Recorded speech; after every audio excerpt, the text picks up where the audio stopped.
El episodio de hoy te lleva a través de algunos de los ataques de safari más impactantes jamás registrados, desde un ataque de oso en plena noche hasta un búfalo atacando vehículos. Adentrémonos en nuestra primera historia. Era el 12 de julio de 2017, en el corredor del Mara, en Kenia. Los árboles de acacia proyectaban largas sombras sobre la sabana dorada, mientras el sol se hundía en el horizonte. El campamento de investigación estaba situado en un claro cerca del río Mara, rodeado de la vasta extensión del corredor de vida silvestre más conocido de Kenia. En el aire se oían los lejanos llamados de las hienas y el susurro del pasto en el viento vespertino. Nolan Price, un ingeniero de software de 38 años de Portland, había viajado hasta la otra mitad del mundo para probar su revolucionario invento. Como ingeniero principal de una empresa emergente que desarrollaba dispositivos portátiles de enmascaramiento de olores para biólogos de campo, había pasado 3 años perfeccionando el prototipo. El dispositivo había mostrado resultados prometedores en las primeras pruebas con lobos norteamericanos, y Nolan afirmaba que podía suprimir hasta el 80% de los olores humanos utilizando filtración molecular avanzada. En el esfuerzo por demostrar la eficacia de la tecnología en los ecosistemas africanos, se había unido a un grupo de investigación que trabajaba en el corredor de Mara. Su entusiasmo y pericia técnica le ganaron el respeto de los biólogos.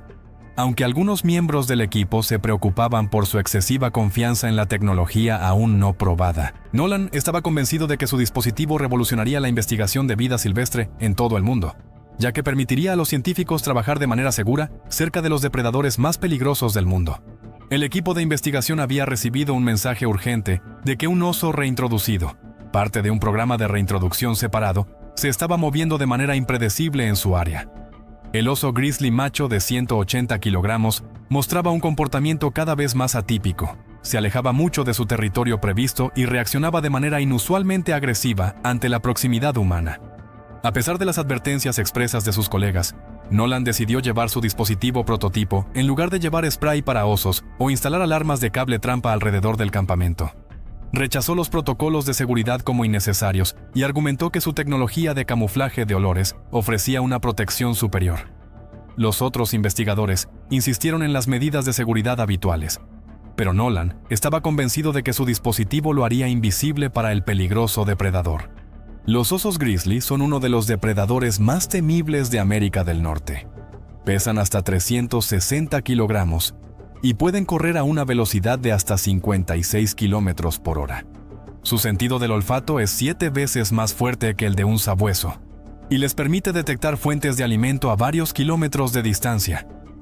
Si se sienten amenazados o sorprendidos, pueden dar golpes que rompen huesos con sus garras, que ejercen una presión de más de 1.200 libras por pulgada cuadrada. Poco después de medianoche, el oso experimental entró en el claro y se acercó directamente a la tienda de Nolan.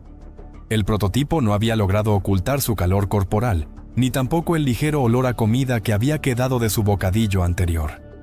Los filtros moleculares del dispositivo se mostraron insuficientes frente a las extraordinarias habilidades olfativas del oso.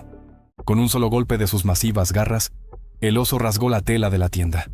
Nolan se despertó y se encontró bajo el depredador de 180 kilogramos, cuyo poderoso cuerpo bloqueaba cualquier vía de escape. El primer golpe del oso lo alcanzó en el pecho. Las garras de 10 centímetros se hundieron profundamente en su torso y perforaron su cavidad pulmonar. La fuerza del ataque lanzó a Nolan contra la pared trasera de la tienda, donde quedó atrapado en la tela caída. El oso lo siguió inmediatamente y se aferró con increíble fuerza a su hombro izquierdo. La presión de la mordida destrozó su clavícula y cortó varios vasos sanguíneos grandes, lo que provocó una pérdida masiva de sangre. Las garras del oso recorrieron su abdomen y causaron heridas profundas que expusieron los órganos internos. El segundo Mordisco zielte auf seinen Schädel. Die Eckzähne durchdrangen das Schläfenbein und verursachten eine katastrophale Hirnverletzung. Der Angriff dauerte weniger als 90 Sekunden, bevor die anderen reagieren konnten, und Nolan erlag noch vor Ort seinen Verletzungen. El equipo de investigación descubrió la escena al amanecer. El campamento destruido y los restos de Nolan. El Servicio de Vida Silvestre de Kenia inició de inmediato una investigación, centrada tanto en el fallo del prototipo como en los protocolos de seguridad insuficientes del programa de reubicación. El oso experimental fue rastreado y reubicado dentro de 48 horas. El fallo del dispositivo de Nolan llevó al cierre inmediato de su empresa emergente. El programa de reubicación fue definitivamente cancelado como consecuencia del incidente. Su familia renunció a acciones legales, pero fundó una organización para promover prácticas más seguras en la investigación de vida silvestre. La tarde del 23 de septiembre de 2016 ofreció condiciones perfectas para la observación de animales en el legendario Parque Nacional Kruger, en Sudáfrica. Erik Glass, un estudiante de veterinaria de 29 años de Ámsterdam, pasaba allí su último día en África después de 6 semanas formativas como voluntario en un centro de rehabilitación de fauna silvestre en Namibia. El viaje de Erik a África había comenzado 2 años antes, cuando durante sus estudios de veterinaria decidió especializarse en la medicina de animales exóticos. A diferencia de sus compañeros, que se concentraban en las mascotas, Erik estaba fascinado por la protección de la vida silvestre y había pasado innumerables horas estudiando el comportamiento y la fisiología de los mamíferos africanos. El centro de rehabilitación en Namibia había sido todo lo que Erik había esperado y más. Había ayudado en el tratamiento de todo, desde suricatas heridas hasta cachorros de guepardo huérfanos, y así adquirió experiencias prácticas que habrían sido imposibles de obtener en las escuelas veterinarias europeas. Sus tutores estaban impresionados por su manera tranquila de manejar la vida salvaje y su comprensión intuitiva de las reacciones de estrés de estos animales. Este éxito tal vez le dio a Erik demasiada confianza en su capacidad para evaluar correctamente el comportamiento de los animales salvajes. El encuentro mortal comenzó cuando su vehículo se encontró con otro grupo de safari que se había detenido. Observar a una leona que se movía lentamente entre la hierba alta, a unos 100 metros de distancia. El guía estacionó el vehículo a la distancia indicada y comenzó a explicar el comportamiento y las estrategias de caza de los leones. La leona observada parecía cojear levemente y cuidaba su pata delantera derecha al caminar, mientras se movía entre los dispersos árboles de acacia. Erik dirigió inmediatamente sus binoculares hacia la leona, dejando que su formación veterinaria saliera a relucir al analizar su caminar y su postura.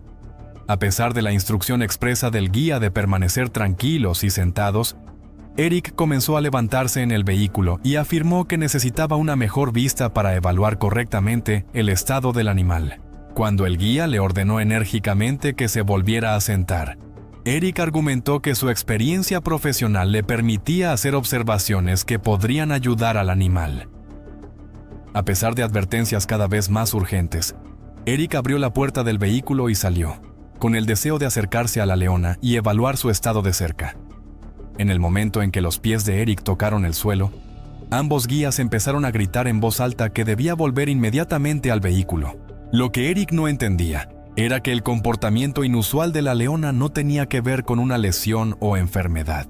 Era una madre, cuyos cachorros estaban escondidos en los arbustos cercanos, y sus movimientos lentos y calculados eran la patrulla controlada de una madre protectora, que evaluaba posibles amenazas para sus descendientes.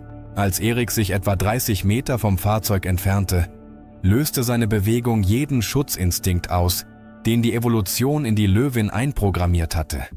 Für sie stellte diese aufrechte Gestalt, die sich direkt dem Versteck ihrer Jungen näherte, la mayor amenaza que había encontrado en semanas.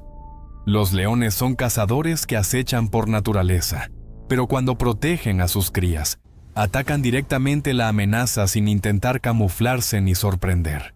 El ataque de la leona comenzó con un rugido que se podía escuchar a kilómetros de distancia. Un sonido diseñado para paralizar de miedo a la presa y al mismo tiempo alertar a otros miembros de la manada sobre el peligro. El ataque se produjo con una velocidad asombrosa. Un momento, la leona estaba inmóvil en la hierba. Al siguiente, cubrió la distancia a Erik en un torbellino de pelaje dorado y determinación mortal. Erik tuvo quizás 3 segundos para reconocer su error antes de que 180 kilogramos de enfurecida leona chocaran con fuerza contra su pecho y lo derribaran al suelo. Los guías arrancaron inmediatamente sus motores, tocaron la bocina y cogieron sus rifles con la esperanza de distraer a la leona de su ataque. Pero la leona estaba completamente enfocada en la eliminación de lo que percibía como una amenaza para sus crías, y continuó su ataque con precisión metódica. El ataque duró unos 90 segundos, antes de que el sonido combinado de ambos vehículos y un disparo de advertencia sobre la cabeza de la leona finalmente la llevaran a retirarse entre los arbustos, donde esperaban sus crías. Cuando los guías finalmente pudieron acercarse con cuidado a Eric, quedó claro rápidamente que su extensa formación veterinaria no lo había preparado para este encuentro. La investigación subsiguiente reveló que Eric había violado varios protocolos de seguridad e ignorado advertencias explícitas de guías experimentados. Su muerte llevó a la ampliación de instrucciones de seguridad para los turistas con formación veterinaria, con la indicación explícita de que el conocimiento sobre animales domésticos o de zoológico no se equipara con la comprensión del comportamiento de depredadores en libertad. El 17 de julio de 2022. Había un clima perfecto para safari en el Parque Nacional Serengeti en Tanzania, claro. Cielo despejado, temperaturas suaves y una fauna en el máximo de su actividad. Para Klaus Bergmann, de 54 años, a un profesor jubilado de ingeniería de Múnich, este viaje significaba la realización de un sueño de toda la vida. Su compañera Elise Weber, de 51 años, lo había sorprendido con el safari para su cumpleaños. Tras años de tardes juntos viendo documentales de animales en su modesto apartamento, con vista al izar, Klaus siempre fue metódico y movido por una profunda curiosidad. El tipo de persona que incluso en su jubilación llenaba estanterías con carpetas meticulosamente rotuladas llenas de revistas especializadas. Reservado, pero secretamente apasionado, descubrió su amor por la fauna africana durante su época de estudiante, cuando asistió a una conferencia invitada sobre la ecología de los depredadores. Desde entonces, le fascinan los leones y los elefantes, no solo por su fuerza, sino también por la precisión e inteligencia de su comportamiento. Elise, por otro lado, era la más intuitiva y emocionalmente sensible de los dos. Había trabajado casi 2 décadas como bibliotecaria escolar y poseía un encanto silencioso al que los niños confiaban instintivamente. Mientras Klaus se sumergía en manuales técnicos, Elise prefería poesía y memorias. A Klaus le dejaba con gusto la planificación del viaje y la investigación de equipos de cámara, y disfrutaba del momento en su lugar. Documentaba sus viajes juntos en diarios escritos a mano. Vivían en Heidhausen, un barrio histórico de Múnich, en un apartamento en el 3er piso. Estaba llena de plantas de interior, viejos libros de viajes y fotos enmarcadas de sus aventuras pasadas en Europa y Asia. El viaje al Serengeti iba a ser su primer y quizás único viaje al corazón salvaje de África. No solo era unas vacaciones, era un hito compartido, un homenaje a todo lo que habían construido juntos en 19 años. Lo que no sabían, lo que nadie sabe jamás, era que este sería el último viaje que harían juntos. Solo un paseo más, solo una mañana más, sin saber que era el final. Klaus había preparado este viaje meticulosamente. Compró especialmente una Canon EOS R5 para la fotografía de animales. Asistió a 3 talleres de fotografía y leyó cada guía de viaje sobre la Serengeti disponible. En su mochila había tarjetas de memoria adicionales, filtros de objetivo y un cuaderno en el que documentaba cada especie avistada. Durante 3 años habían ahorrado.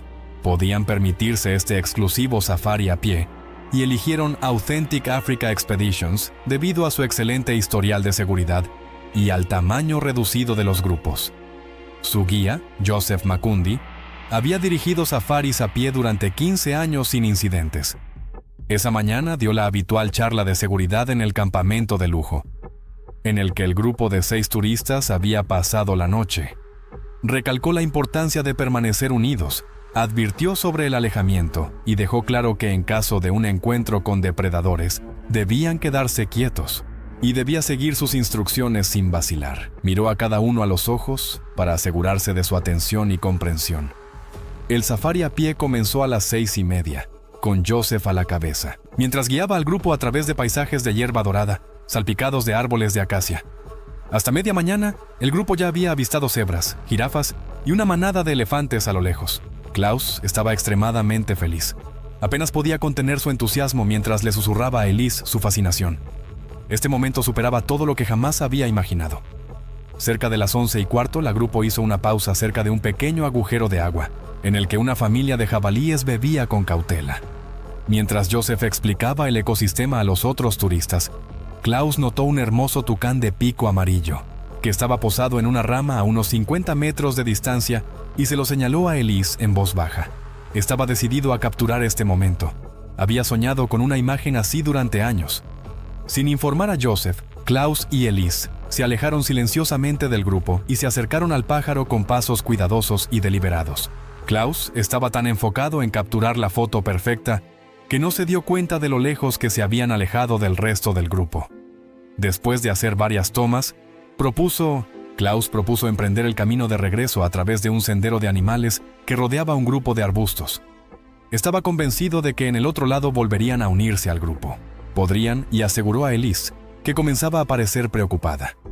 Lo que Klaus no podía saber era que se habían metido en una de las situaciones más peligrosas posibles en un safari africano.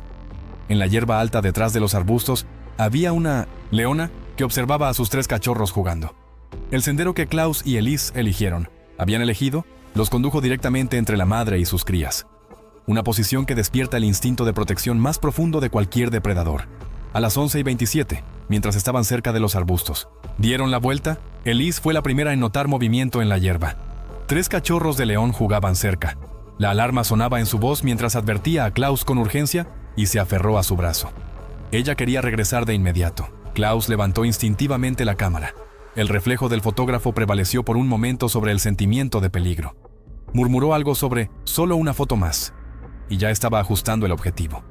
El ataque ocurrió sin previo aviso. La leona, que había percibido a los humanos que se aproximaban como una amenaza para sus indefensos cachorros, salió disparada de su escondite en la hierba. Cubrió los 30 metros entre ella y la pareja en pocos segundos. Un torbellino de músculos y determinación mortal. Klaus apenas tuvo tiempo de bajar la cámara cuando 180 kilogramos de depredador lo golpearon con toda su fuerza. El impacto derribó a Klaus de espaldas. Su cámara salió volando de sus manos. Las poderosas mandíbulas de la leona se cerraron en su cuello, una técnica de matanza perfeccionada durante millones de años de evolución. Sus colmillos, diseñados para cortar las columnas vertebrales de cebras y ñus, penetraron sin esfuerzo en la carne de Klaus. Los gritos de Elise resonaron sobre la sabana, mientras ella, horrorizada, tenía que mirar. La leona sacudió a Klaus violentamente, tal como estos depredadores suelen matar a su presa. Su cuerpo se relajó casi de inmediato, cuando la mordida destrozó su tráquea y cortó la arteria carótida. La sangre se filtró en el suelo seco debajo. A él, la leona soltó a Klaus por un momento. Su instinto la instó a ver a sus crías. En esa breve pausa, notó a Elise, que había caído de rodillas por el shock. El depredador se dirigió a esta segunda posible amenaza, con el hocico ensangrentado cerca del suelo, los músculos tensos para otro ataque. Elise, paralizada de miedo, solo pudo observar cómo la leona, con pasos deliberados, acercó. Solo 3 metros lo separaban cuando un fuerte estallido desgarró el aire, un disparo de advertencia del rifle de Joseph. La leona vaciló, debatida entre proteger a sus crías y der confrontación mit dieser neuen Gefahr. Joseph había escuchado el gruñido a lo lejos y había corrido a la escena con el rifle en la mano. Al acercarse, disparó de nuevo, esta vez más fuerte y más cerca. La leona, atrapada entre su instinto maternal y la creciente amenaza, gruñó, pero comenzó a retirarse. Sus músculos permanecieron tensos. Se detuvo por un momento tenso, luego se dirigió hacia sus cachorros y desapareció en la hierba alta, tan rápido como había aparecido. El siguiente desarrollo ocurrió con sombría eficiencia. Joseph envió de inmediato una llamada de emergencia mientras intentaba calmar a la histérica Elise, que se había hecho profundos cortes en las piernas al caer sobre arbustos espinosos. Klaus yacía inmóvil en el suelo empapado de sangre, sus ojos abiertos, pero sin vida. El equipo médico, que llegó 30 minutos después, solo pudo confirmar lo que Joseph ya sabía. Klaus Bergmann murió casi de inmediato por las lesiones catastróficas en el cuello y la columna vertebral. El incidente sacudió la industria del turismo en Tanzania. La Autoridad de Vida Silvestre de Tanzania inició una investigación oficial para verificar si se habían seguido los protocolos de seguridad. Aunque el guía realizó la orientación estándar, se consideró la separación del grupo, aunque solo fuera por un breve periodo, como un grave error. Authentic Africa Expeditions respondió con una revisión exhaustiva de sus procedimientos. A partir de ahora, los huéspedes debían llevar rastreadores GPS durante cada safari a pie, y se asignó a cada grupo un guardaparques adicional que los acompañaba a distancia. La tragedia también llevó a nuevas directrices a nivel nacional. Los desvíos fuera de los senderos, incluso con fines fotográficos, prohibidos. Elise sobrevivió, pero la supervivencia trajo consigo claridad. Con qué rapidez se transforma la naturaleza, cuánto margen de error queda. Un solo momento de descuido había bastado, y no sería el último. Era el 15 de julio de 2014, cuando una colección privada de animales exóticos fuera de Houston, Texas, se convirtió en el escenario de uno de los peores ataques de tigres en la historia de Estados Unidos. Para Jessica Martínez y su mejor amiga Amy Chen, ambas de 23 años, el fin de semana comenzó como una aventura emocionante, pero se acabó en una tragedia inimaginable. Las colecciones privadas de animales exóticos se habían extendido explosivamente en Texas a principios de los años 2000. Hasta el año 2014, había más tigres en manos privadas en el estado que en toda la India en estado salvaje. Más de 3,000 grandes felinos vivían en patios traseros, recintos privados y autodenominados reservas naturales. Reglamentaciones laxas y amantes de los animales adinerados habían creado una combinación peligrosa, ante la cual los expertos en vida silvestre llevaban años guarden. Jessica y Amy eran inseparables desde sus días de secundaria en los suburbios de Houston. Ahora ambas trabajaban como asistentes dentales en la misma clínica y pasaban casi todos los fines de semana juntas en busca de nuevas aventuras. El iPhone 5S de Jessica estaba lleno de recuerdos de sus juntas, actividades, excursiones de senderismo, viajes a la playa y festivales locales. Visitar el refugio de vida silvestre privado Thompson's Wild Wonders se presentó a través del primo de Amy, Mike, quien trabajaba como cuidador en la instalación. La colección de David Thompson se extendía sobre 6 hectáreas de su enorme propiedad, a aproximadamente 1 hora de Houston.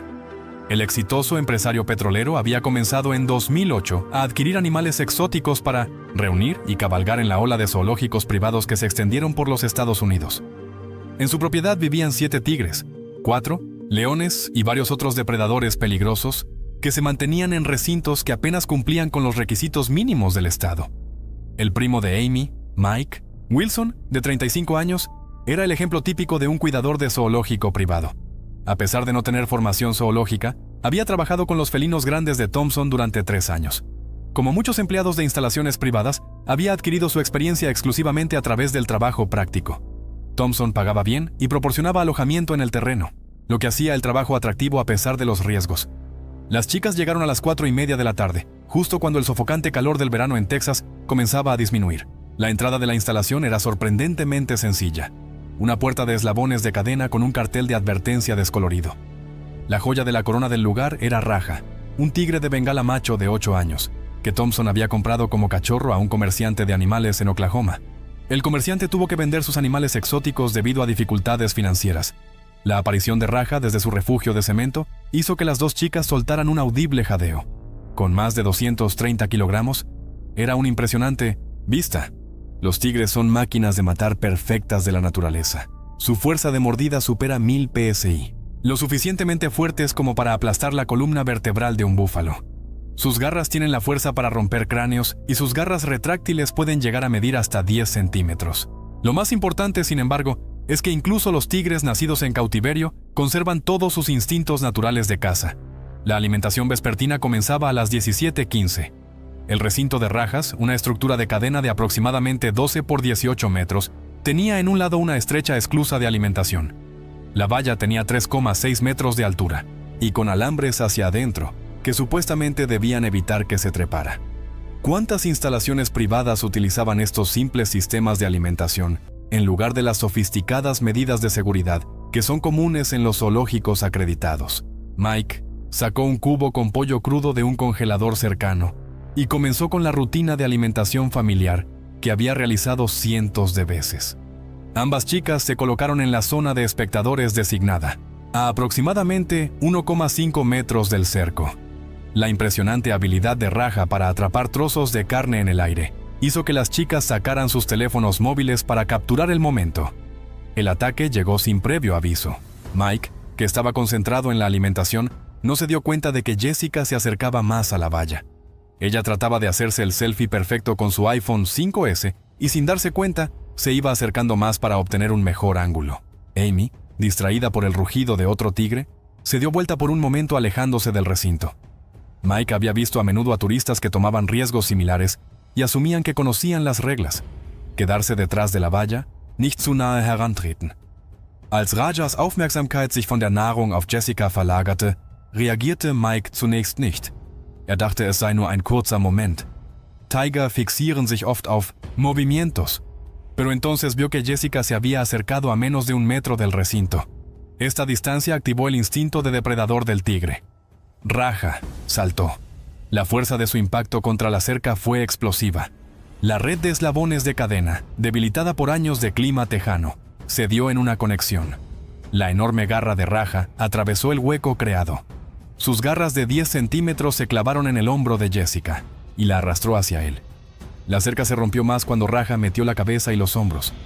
A través de la abertura que se ampliaba se abrió paso. El ataque duró solo unos pocos segundos, pero fue devastador.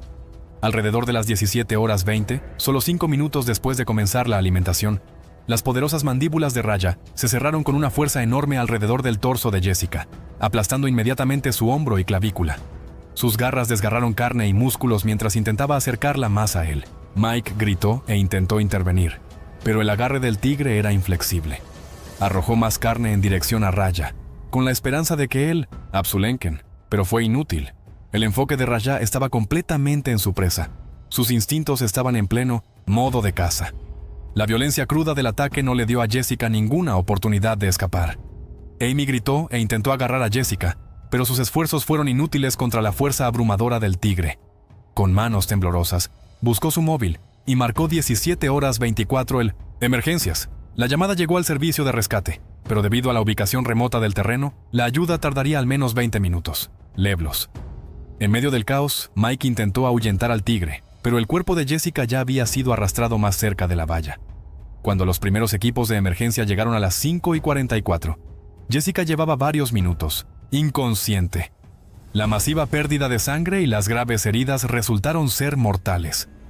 La investigación reveló varios incumplimientos graves. No existían protocolos de mantenimiento para la cerca. El diseño del conducto de alimentación violaba varias normas de seguridad. Las distancias exigidas para los visitantes eran totalmente inadecuadas. El seguro de Thompsons había caducado ya 3 meses antes y las inspecciones de seguridad requeridas no se habían realizado en más de 1 año. Raja fue sacrificado a pesar de las protestas de las organizaciones de protección animal. El incidente provocó un acalorado debate sobre la posesión privada de animales exóticos en Texas. La instalación de Thompson fue cerrada y sus animales restantes fueron trasladados a santuarios acreditados. Fue trasladado. Amy Chen se convirtió en una defensora de regulaciones más estrictas para la posesión de animales exóticos e incluso testificó ante la legislatura de Texas. Mike Wilson abandonó por completo el sector del mantenimiento de animales exóticos. La atmósfera relajada en el ámbito privado, las instalaciones habían creado una falsa sensación de seguridad, una negligencia que resultó en una tragedia y cambió para siempre la regulación de la tenencia privada de animales exóticos en Texas. Era el 14 de marzo de 2016 y la luz dorada de la tarde comenzaba a caer oblicuamente a través de los árboles de acacia del Parque Nacional Kruger en Sudáfrica. La estación seca había dejado el paisaje seco y polvoriento, con manchas dispersas de hierba amarilla que se extendían interminablemente hacia las lejanas cimas rocosas. El aire temblaba por el calor y los únicos sonidos eran los lejanos llamados de las pintadas de casco y el suave rugido de los vehículos de safari que recorrían las carreteras de grava de esta vasta área salvaje. David Thornton había estado fotografiando la fauna africana durante más de una década y con 41 años se consideraba uno de los mejores fotógrafos freelance del continente. Su portafolio estaba lleno de impresionantes primeros planos que otros fotógrafos envidiaban. Imágenes que exigían acercarse peligrosamente a algunos de los depredadores más mortales del mundo. Se había ganado su reputación trabajando, asumiendo riesgos que otros evitaban y a menudo ignorando las normas de seguridad de los parques para capturar la imagen perfecta. Este viaje al Parque Nacional Kruger debía ser el punto culminante de años de trabajo. Una colección final de fotografías para un libro de mesa que coronaría su obra de vida.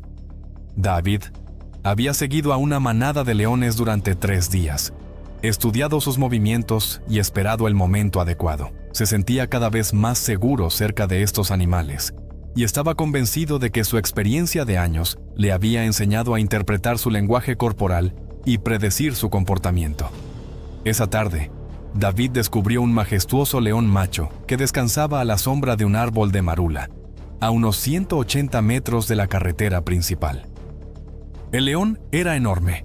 Seguramente pesaba 180 kilogramos, con una melena oscura y abundante que lo identificaba como el macho dominante de la manada.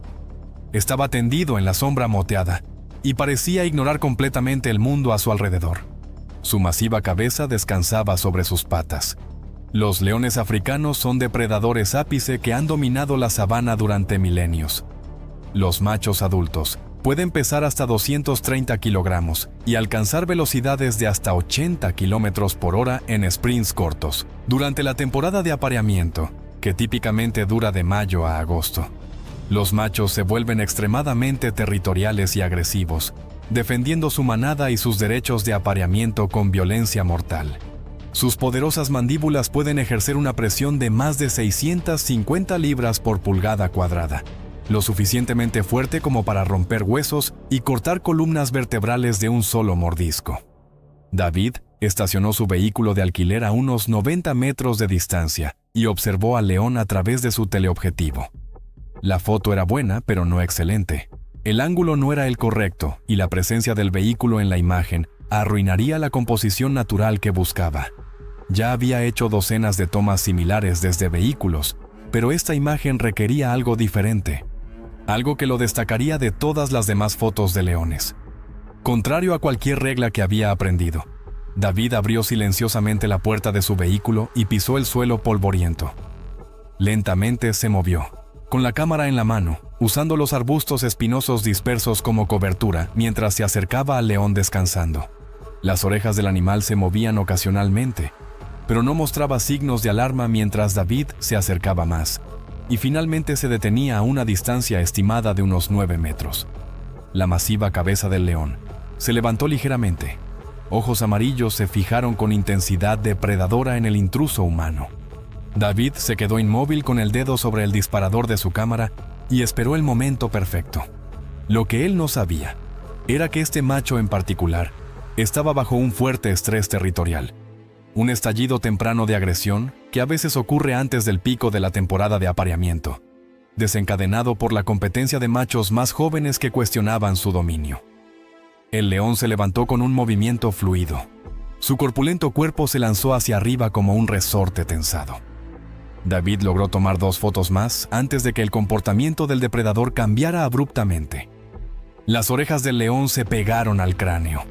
Su cola comenzó a moverse nerviosamente y un profundo gruñido surgió de su pecho. David dio un paso atrás y finalmente reconoció el peligro en el que se había metido. Pero ya era demasiado tarde. El león se lanzó con una velocidad aterradora y cubrió los 9 metros entre ellos en menos de 3 segundos. David se dio la vuelta y corrió. Su cámara le golpeó en el pecho mientras corría hacia su vehículo, pero las poderosas patas del león lo llevaban hacia adelante con un impulso imparable. Las enormes zarpas del león golpearon a David entre los omóplatos y lo derribaron de cara al suelo duro. Antes de que pudiera darse la vuelta o intentar defenderse, las mandíbulas del león se cerraron con fuerza devastadora sobre su cráneo. Los colmillos del depredador, cada uno de más de 5 centímetros de largo, perforaron con repugnante facilidad el tejido óseo y cerebral. El cuerpo de David se estremeció una vez cuando su médula espinal fue seccionada, luego se desplomó por completo. El león mantuvo la mordida durante algunos segundos más y sacudió su masiva cabeza para asegurar el golpe mortal, antes de soltar a su presa y retroceder. La sangre se acumuló rápidamente en el polvo bajo el cuerpo inmóvil de David, mientras el león se mantenía de pie sobre él, jadeando pesadamente por el esfuerzo corto pero explosivo. Otros turistas en la zona habían escuchado el breve grito de David y de inmediato informaron a los guardaparques por radio. Un equipo de intervención llegó en 15 minutos, pero no había nada más que pudieran hacer, excepto asegurar el lugar y esperar a que el león se alejara del cuerpo. Pasó casi una hora hasta que el depredador finalmente perdió el interés y regresó lentamente a su manada. David fue declarado muerto en el lugar de los hechos. Su cráneo estaba destrozado hasta quedar irreconocible y su columna cervical completamente seccionada. La investigación reveló que había violado varias normas de seguridad del parque al salir de su vehículo y acercarse a pie a un león salvaje. El Parque Nacional Kruger no tuvo responsabilidad, pero los responsables aprovecharon el incidente para reforzar las instrucciones de seguridad para todos los visitantes.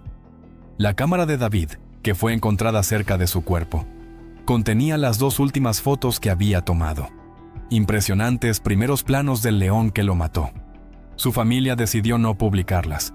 El proyecto del libro de mesa de café fue abandonado silenciosamente y el portafolio existente de David fue donado a una organización para la protección de la vida silvestre. Era el 3 de agosto de 2014 en el corazón del Pantanal en Brasil, donde las aguas altas que retrocedían habían dejado orillas fangosas y densas franjas de juncos. El aire era pesado y quieto, ese tipo de silencio que a menudo precede a un evento que lo rompe. Allí afuera, en la densa maleza, algo realmente observaba y esperaba. Doug Mallory era un exdiseñador de experiencia de usuario de 32 años de Boise, Idaho, que había cambiado las pantallas de computadora por algo más primitivo. Después de años detrás de un escritorio, había dejado su cómodo trabajo en tecnología para seguir su obsesión: fotografiar jaguares en su entorno natural. No se trataba de un encargo de National Geographic ni de un proyecto de conservación bien financiado. Doug financiaba sus expediciones él mismo, con modestos ahorros y tarjetas de crédito, con la esperanza de tomar la foto perfecta que demostraría que los depredadores no necesitan adornos, sino solo una documentación honesta. En la tercera semana en Brasil, Doug había desarrollado una rutina con su guía Rafael, un lugareño curtido por el clima que conocía muy bien los peligros del Pantanal. Cada mañana al amanecer partían, moviéndose silenciosamente a través del laberinto de vías fluviales y de islas boscosas, siempre en busca de rastros de jaguares, huellas, excrementos, marcas territoriales. Doug a menudo cruzaba los límites, se alejaba del lado de Rafael para acercarse más, obtener encuadres más cerrados, capturar retratos más íntimos de la naturaleza salvaje. Rafael le advirtió repetidamente sobre una jaguar en particular que estaba en la zona con una cría dependiente, una combinación que la hacía mucho más peligrosa. La estación de guardaparques había colocado advertencias claras sobre este animal en particular. Jaguar hembra agresiva con cría dependiente en el área de correntoso Biegung. Evitar viajes a pie. Las jaguares hembras con crías son de las defensoras más decididas en la naturaleza. Su instinto maternal supera cualquier precaución natural hacia los humanos y las convierte en protectoras implacables, dispuestas a atacar todo lo que perciban como una amenaza para sus crías. Además, los jaguares tienen la mordida más fuerte de todos los grandes felinos, con más de 1500 psi. Lo suficientemente fuerte como para aplastar cráneos o caparazones de tortuga de un solo mordisco. Como cazadores al acecho natos, se mueven silenciosamente a través del agua y el matorral, atacando con una violencia mortal repentina. Doug había leído la advertencia, pero la desestimó como una burocracia excesivamente cautelosa. Esa mañana encontraron huellas frescas de patas en el barro en las que aún se acumulaba agua.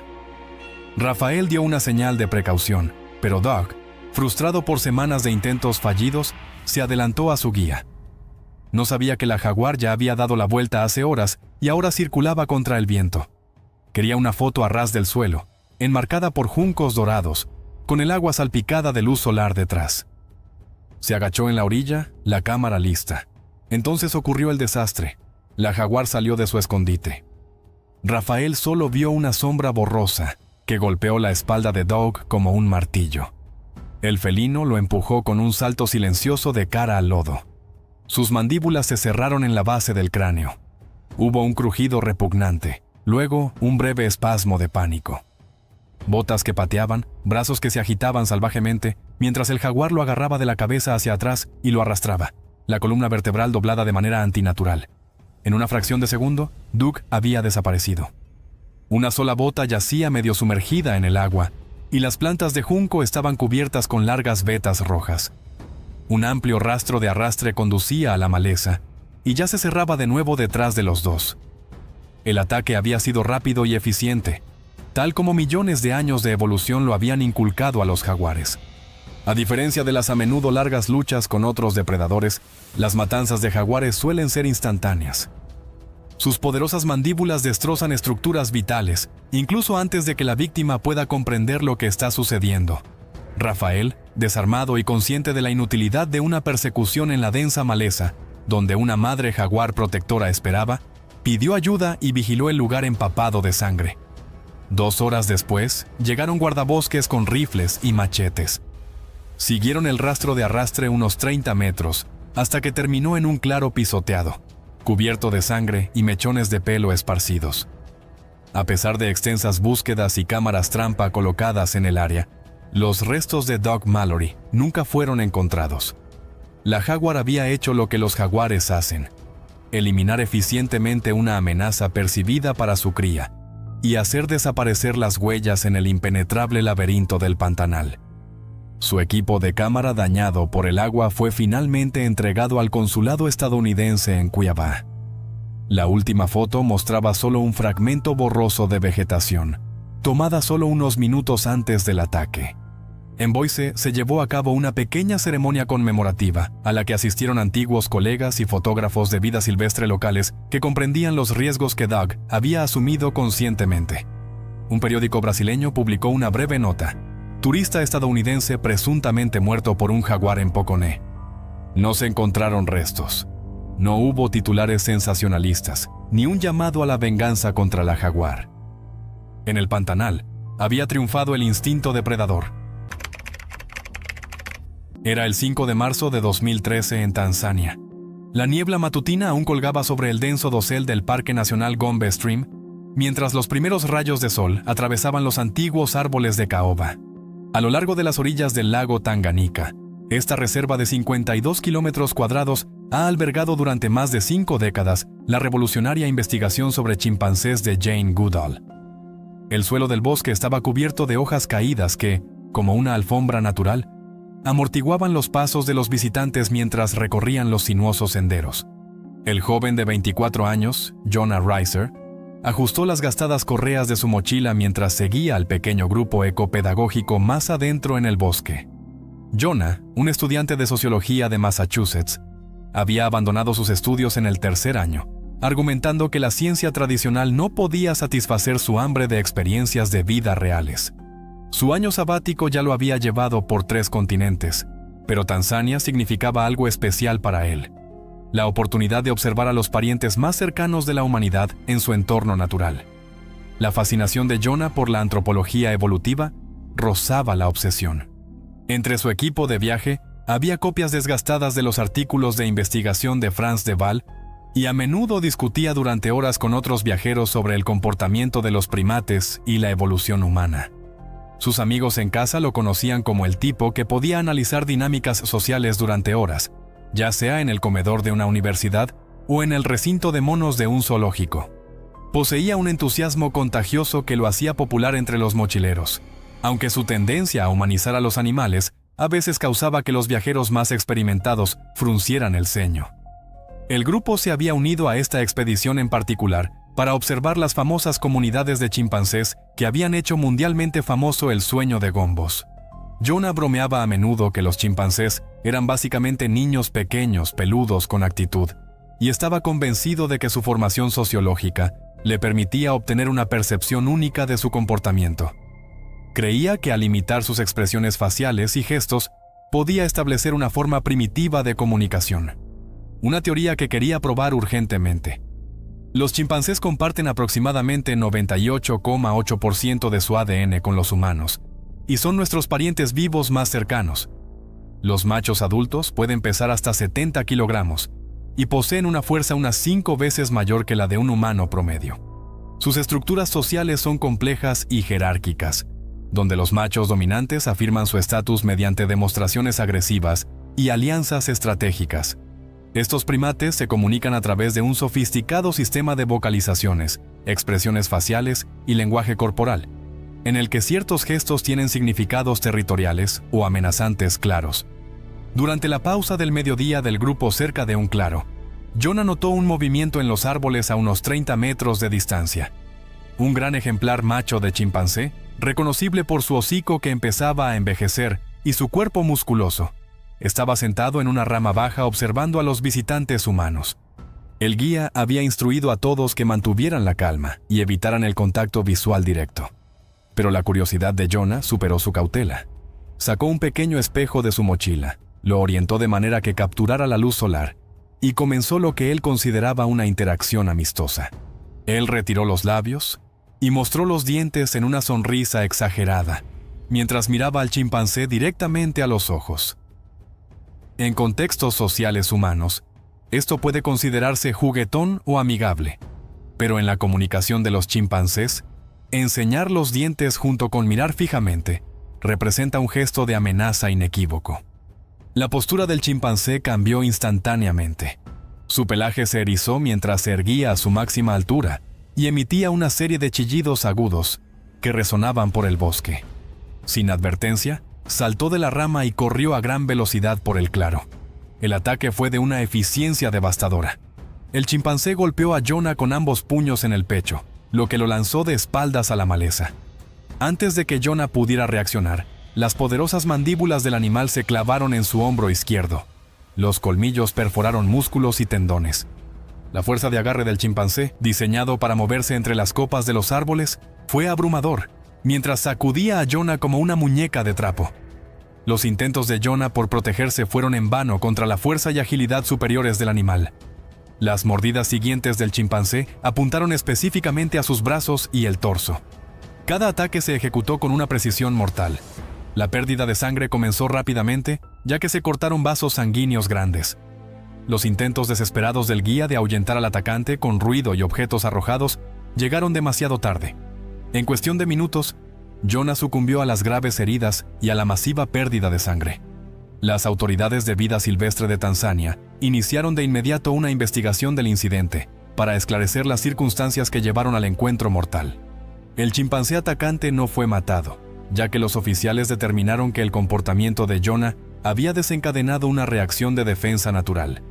Las regulaciones del parque fueron reforzadas y las instrucciones de seguridad ahora enfatizan expresamente los peligros asociados con el intento de interactuar con primates salvajes.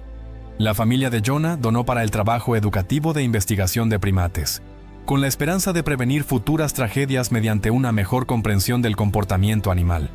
El espejo, que jugó un papel tan decisivo en el incidente, fue recuperado en el lugar de los hechos. Su superficie estaba agrietada, pero todavía reflejaba el dosel del bosque. En la mañana del 15 de marzo de 2017, hacía un clima perfecto para safari en el legendario Parque Nacional Serengeti, en Tanzania. Henry Danforth, un ingeniero mecánico de 45 años de Phoenix, había planeado este viaje durante 2 años e investigó meticulosamente las mejores épocas para viajar y los organizadores de viajes más exclusivos.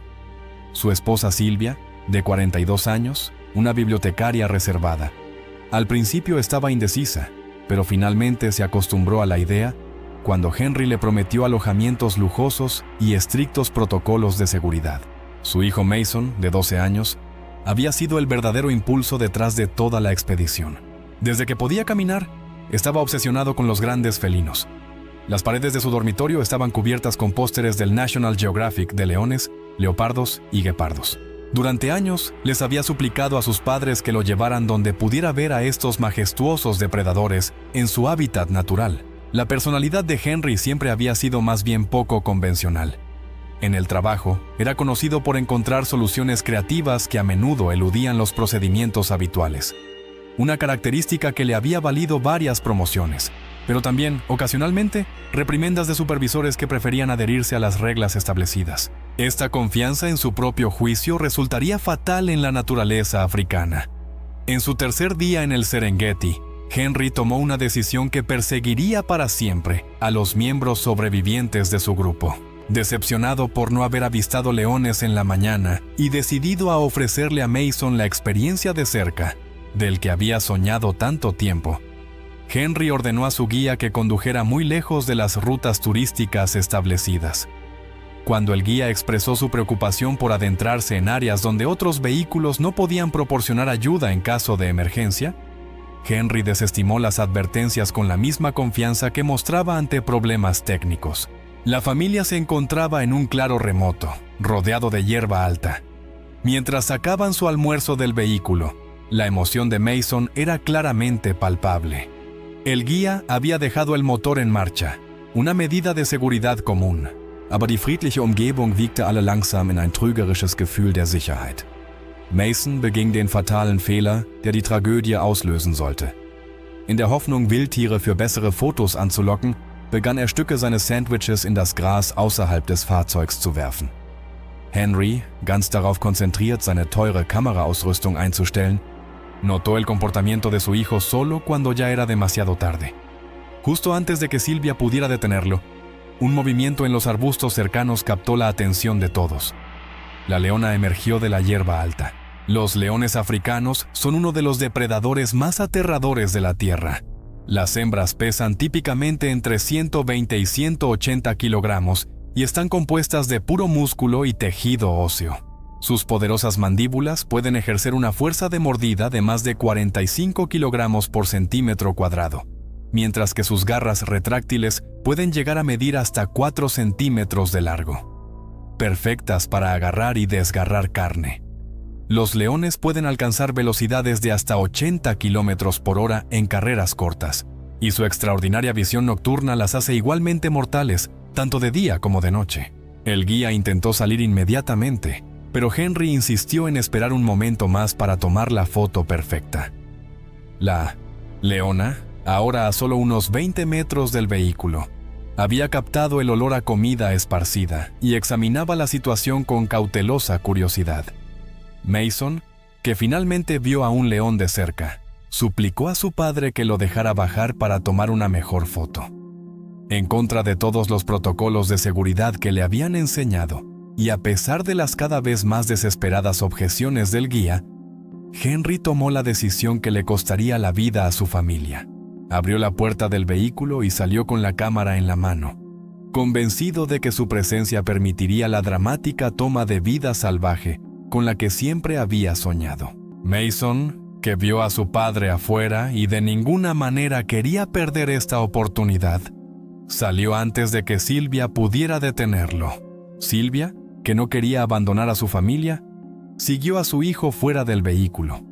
El instinto de caza de la leona se activó en el momento en que vio a 3 personas de pie al aire libre. Para ella, esas figuras erguidas representaban una posible amenaza para su territorio y sus crías, que estaban escondidas en los arbustos cercanos. Las leonas son madres extremadamente protectoras, y sus poderosos músculos se tensaron mientras se preparaba para eliminar el peligro con una fuerza y velocidad abrumadoras. El ataque comenzó cuando la leona se lanzó sobre Henry, quien estaba más cerca de ella. Ella cubrió la distancia entre ellos en cuestión de segundos. Su corpulento cuerpo se movía con esa fuerza fluida que hace de los leones depredadores principales. Mason gritó al ver a tu padre desaparecer bajo la leona, pero su grito atrajo la atención de otros 2 leones que observaban desde el escondite. Estos depredadores adicionales, alertados por el caos, salieron de la hierba alta y se concentraron inmediatamente en los objetivos restantes. Sylvia agarró a Mason e intentó empujarlo de vuelta al vehículo. Pero la segunda leona ya estaba en movimiento y cubrió la distancia entre ellos con una velocidad aterradora. El ataque duró menos de 3 minutos, pero en esos minutos cabía toda una vida de terror. Henry fue el primero en caer. Su intento de rechazar a la leona fue totalmente inútil ante su fuerza abrumadora y garras afiladas como cuchillas. Mason y Sylvia se encontraban en campo abierto entre el vehículo y el borde del bosque, sin ninguna posibilidad de escapar, mientras los demás leones se acercaban desde varias direcciones. Sus gritos resonaban por la sabana, hasta que la manada arrastró a sus presas hacia la hierba alta, donde los sonidos se desvanecieron gradualmente en un terrible silencio. Los leones suelen arrastrar a sus presas a áreas remotas, donde pueden comer sin ser molestados por carroñeros o depredadores competidores. Al guía le logró conducir hacia la estación de guardabosques más cercana, mientras solicitaba ayuda inmediata por radio. Equipos de búsqueda y rescate llegaron dentro de 40 minutos, debido a la distancia y las malas condiciones del camino. Sin embargo, en ese momento los leones ya se habían dispersado, y los restos de la familia Danforth fueron encontrados esparcidos en un área extensa. La investigación sacó a la luz varias violaciones de seguridad, incluida la decisión de la familia de abandonar el vehículo cerca de leones salvajes, así como la falta de cumplimiento de reglas básicas de comportamiento al tratar con fauna silvestre. Era el 12 de octubre de 2013, en el Parque Nacional Prince Albert. Un viento frío soplaba sobre el lago Vasquecius, mientras los turistas paseaban por el muelle de madera y las hojas caían a su alrededor.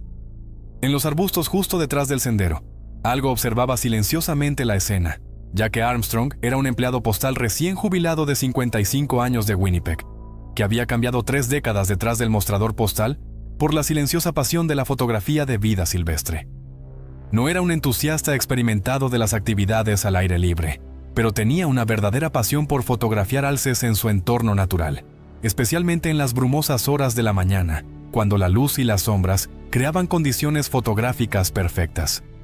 Él y su esposa Janine habían reservado un sencillo paquete de naturaleza a través de una agencia de viajes regional, con alojamiento en cabañas, pases para el parque y rutas de senderismo guiadas de manera informal. Sería su última excursión de otoño antes de que el duro invierno tuviera firmemente bajo control la naturaleza canadiense. Dan llevaba binoculares de alta calidad, una cámara DSLR sencilla y copias impresas de los mapas de senderismo recomendados del parque. Esa mañana querían caminar después del desayuno en la ciudad por el circuito del paseo marítimo de South Bay, con la esperanza de fotografiar alces que a menudo se quedaban cerca de la orilla del lago en los meses más fríos. Algunos lugareños habían informado de una mayor actividad de osos en las últimas semanas, pero Dan asumió que los osos negros se estaban preparando para la hibernación, más bien apático, retraído y apenas una verdadera amenaza. Sin embargo, Dan no entendía completamente la desesperada situación de los depredadores en tiempos de escasez de alimento.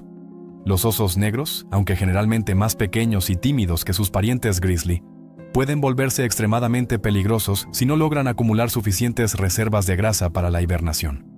Los animales machos que no alcanzan un peso corporal suficiente a menudo pierden su natural timidez hacia los humanos y se convierten en carroñeros agresivos, dispuestos a asumir riesgos extraordinarios por comida. Tales osos a menudo muestran un comportamiento impredecible, irrumpen en campamentos, saquean contenedores de basura y se acercan a las personas con una audacia que contradice el comportamiento habitual de su especie. A principios de esa semana, los guardabosques habían advertido sobre un oso negro macho solitario que se comportaba de manera agresiva cerca del paseo marítimo de South Bay, destruyendo contenedores de basura y negándose a ser ahuyentado. Se colocaron señales de advertencia y se instruyó al personal para informar a los excursionistas. Pero esa mañana no había ningún guardabosques en el lugar, y en las instrucciones del tour no se mencionó la advertencia. El sendero atravesaba un terreno pantanoso y un bosque denso, con barandillas de madera que marcaban su borde. El bosque estaba silencioso. Los pasos eran amortiguados por el follaje húmedo. La luz penetraba en manchas cambiantes a través del dosel, lo justo para ocultar algo grande. Janine seguía a unos pasos detrás de su esposo, señalando nidos de ardillas y viejas marcas de arañazos en los abedules. Señales que en realidad deberían haberlos detenido. Aproximadamente a mitad del recorrido circular, escucharon un susurro en la maleza, el crujido agudo de ramas secas en un matorral justo detrás de la barandilla. Dan ralentizó su paso e indicó a Janine que se detuviera, mientras se apoyaba en la barandilla de madera y levantaba la cámara. Suponiendo que el movimiento indicaba alces, se acercó más a la barrera y ajustó su objetivo de zoom. Janine recordó más tarde que él susurró que había algo, mientras enfocaba la densa vegetación. Entonces, en una fracción de segundo, un destello de pelaje negro explotó desde el matorral, lleno de músculos y con una velocidad aterradora. El oso cargó directamente hacia la barandilla y la embistió con el pecho tan fuerte que la barrera de madera se astilló y se derrumbó, haciendo que Dan cayera de espaldas al suelo del bosque. Según Janine, aterrizó con fuerza sobre el hombro, rodó una vez e intentó arrastrarse, pero el oso ya estaba sobre él. Los osos negros suelen pesar entre 90 y 180 kilogramos, pero su robusta constitución les otorga una enorme fuerza de golpe. Este oso, desesperado y hambriento, no dudó ni un segundo. No actuó por defensa. Se clavó en la parte superior de la espalda y el hombro de Dan. Luego lo presionó contra el suelo con ambas patas delanteras masivas. Las garras, diseñadas para trepar, eran más que capaces de atravesar carne y huesos humanos. Janine gritó cuando el oso se levantó y se lanzó con toda su fuerza sobre su esposo. Costillas se rompieron con el impacto. Mordió la base del cuello, apuntando a la columna vertebral y las arterias. Los excursionistas gritaban y lanzaban piedras. Uno se lanzó con una rama. Pero el oso no mostró ninguna reacción. El ataque fue brutal y eficiente a la vez. Arrastró el oso el cuerpo de Dan varios metros hacia el matorral, antes de desaparecer por completo en el denso bosque, sujetando su presa por el torso con la facilidad de un depredador superior. Janine, llevada a un lugar seguro por otro excursionista, estaba en estado de shock severo, mientras otro pedía ayuda. Los guardabosques llegaron 25 minutos después. A pesar de una búsqueda intensiva con perros rastreadores y apoyo aéreo, el oso nunca fue encontrado. O se había retirado más profundamente en la naturaleza o se había refugiado en una madriguera para hibernar. Los restos de Dan Armstrong fueron descubiertos 4 días después por una patrulla de guardabosques cerca de una supuesta madriguera, a varios kilómetros del lugar del ataque. Forenses confirmaron su identidad mediante registros dentales, y la familia pidió que no se realizara una autopsia. La semana siguiente se llevó a cabo un funeral privado en Winnipeg, al que asistieron familiares y algunos empleados de correos jubilados, que recordaban la silenciosa dedicación de Dan y su naturaleza amable. La administración del parque revisó silenciosamente las medidas de seguridad en los senderos y reforzó varias barandillas. El oso, que probablemente era el mismo solitario agresivo, nunca fue capturado ni abatido. En esa temporada no se produjeron más ataques en la zona, y el paseo de madera sigue abierto para los visitantes hasta hoy. Era el 16 de noviembre de 2014, en Gabón. El denso dosel del Parque Nacional de Loango filtraba el sol de la tarde en manchas doradas dispersas sobre el suelo del bosque. Antiguos árboles de caoba se alzaban hacia el cielo, mientras el aire húmedo llevaba el olor terroso de las hojas en descomposición y el toque salado del Atlántico a solo unos kilómetros de distancia. La doctora Tess Canning, una antropóloga de 47 años de la Universidad de Columbia, ajustaba metódicamente su cuaderno de campo mientras se preparaba para lo que sería su última sesión de observación. Canning había dedicado 2 décadas a la investigación del uso de herramientas por simios salvajes y se había hecho un nombre con sus estudios pioneros sobre la coexistencia no violenta con primates. Su enfoque filosófico la diferenciaba claramente de sus colegas. Se negaba estrictamente a llevar tranquilizantes, armas de fuego o cualquier tipo de medios defensivos en sus investigaciones de campo. Esta postura moral surgió de su convicción de que entrar en hábitats salvajes significaba aceptar los riesgos inherentes sin ejercer la dominación humana sobre los animales. Su presencia en Loango representaba el punto culminante de meses de preparación. Ella estudiaba a un grupo específico de gorilas occidentales de llanura, conocidos por sus técnicas alimenticias sofisticadas. 2 rastreadores locales experimentados, Jean-Baptiste y Marcel, la acompañaban a través de la densa maleza. Ambos hombres habían trabajado con investigadores durante más de 15 años y poseían un profundo conocimiento de los ritmos y peligros del bosque.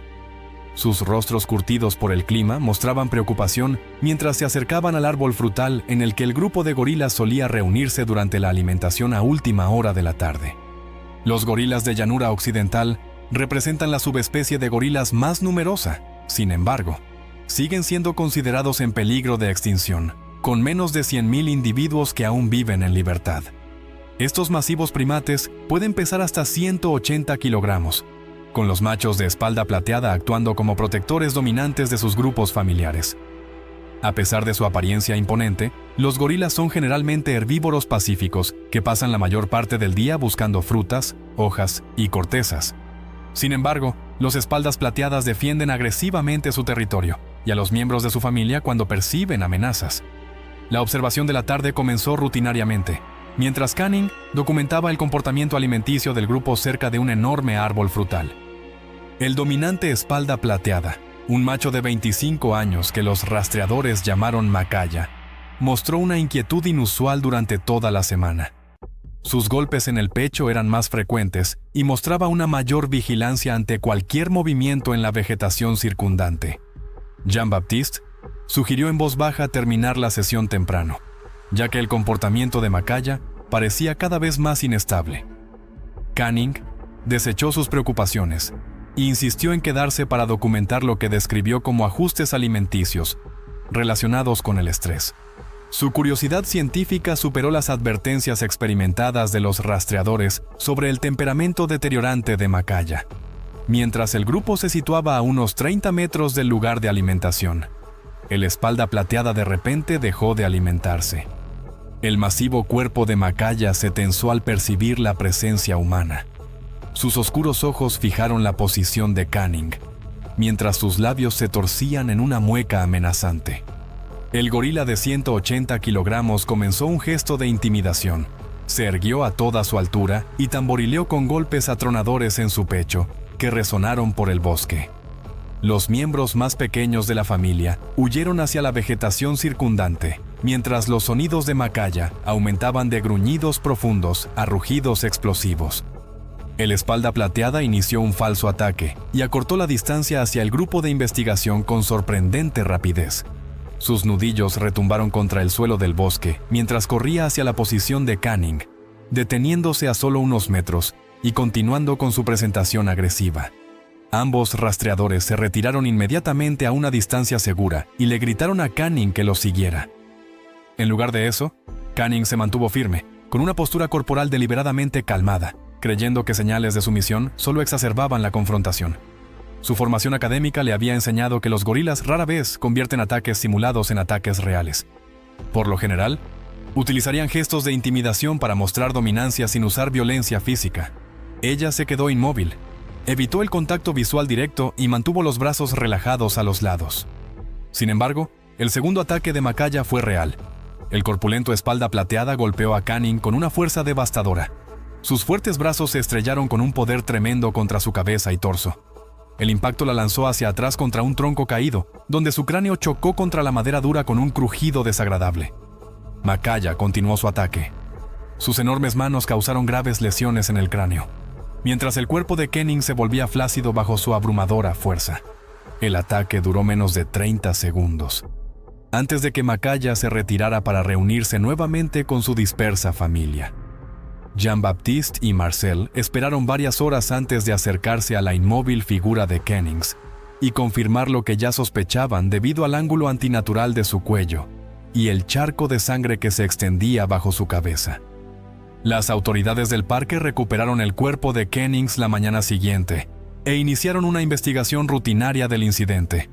Su muerte desató intensos debates en círculos académicos de ética. Algunos colegas defendieron su enfoque no violento, mientras que otros cuestionaron la sabiduría de prescindir de medidas básicas de seguridad. No se tomaron medidas contra Macaya o su grupo, ya que la administración del parque decidió que el espalda plateada había actuado en el marco de una defensa territorial normal. La mañana del 5 de octubre de 2016 comenzó clara y fresca en la legendaria Reserva Nacional Maasai Mara de Kenia. Cameron Doyle, un exparamédico del ejército de Auckland de 38 años, estaba en un safari a pie, que representaba el punto culminante de una aventura de un mes en África, pero sobre todo, también ofrecía la posibilidad de rastrear animales grandes a pie, un aspecto que le entusiasmaba especialmente. El pasado militar de Cameron había moldeado cada aspecto de su enfoque hacia los viajes de aventura. Durante sus 12 años como sanitario en combate en las Fuerzas Armadas de Nueva Zelanda, había servido en Afganistán, Timor Oriental y en las Islas Salomón, y había desarrollado esa percepción situacional y reflejos rápidos que lo mantuvieron con vida en algunos de los lugares más peligrosos del mundo. Sus camaradas lo conocían como alguien que podía mantenerse calmado incluso bajo una presión extrema, ya fuera atendiendo a compañeros heridos bajo fuego o navegando por terreno enemigo en completa oscuridad.